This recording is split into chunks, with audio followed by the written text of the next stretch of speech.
ఇగో ఇది మా ఊరు. ఇది మా ఊర్లో చిన్న గుడి అండి, కనిపిస్తుందా ధ్వజస్తంభం, అది హనుమాన్ టెంపుల్ అంటారు. అదే మా ఊరి గుడి. మాకు ఊరు బయటికి ఉంటాయి 2 గుళ్ళు, కానీ గంగమ్మ, పెద్దమ్మ తల్లి, కాళరాజు, కానీ చెట్లు కనిపిస్తలేదు. ఇది మా ఊరు, పక్కా పల్లెటూరు. ఇవి ఇట్లా కనిపించేది నరసింహగుట్ట గుట్టలండి.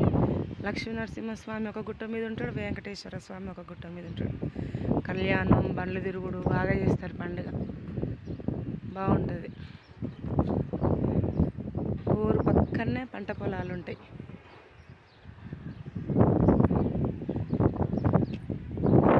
ఇట్లా కనిపించేది పెద్ద రాళ్ళ చెట్టు అండి, అది వందల సంవత్సరాల కిందది. అక్కడ ముత్తాలమ్మ తల్లి ఉంటుంది, బోనాలు ఇట్లా చేస్తారు